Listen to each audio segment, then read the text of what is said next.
Most Flybridge cruisers stop at a swim platform. The Azimut Fly 62 starts there with a beach cockpit that opens the entire transom to the sea. Built by Azimut in Italy.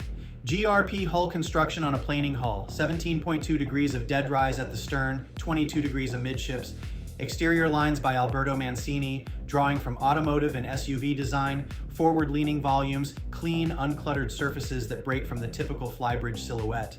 Twin Volvo Penta IPS 1200 engines, 900 horsepower each, 1800 horsepower combined.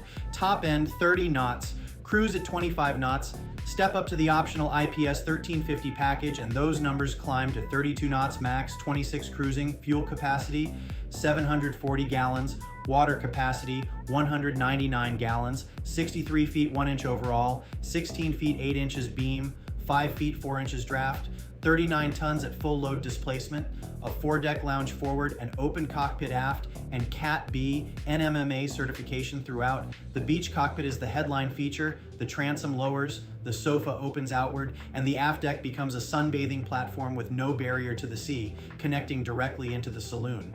Active trim control runs automated interceptors at every speed, correcting for side wind and weight distribution automatically. Advanced joystick driving hands one-handed control for tight quarters docking, with autopilot engaged the moment you let go, holding a forward course.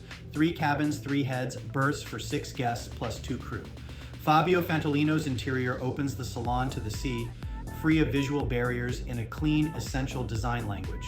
Bottom line, a Flybridge cruiser built around one mechanism worth talking about, backed by real design pedigree from Mancini and Fantolino both. For the full spec sheet and comparison data, visit yachtspecsdirect.com. I'm Tony from Minted Yachts. For additional information, feel free to email me at ts@mintedyachts.com or text me at 404-805-9819. New to yachting? Then grab our free buyer's guide at yachtbuying101.com. Please like and subscribe.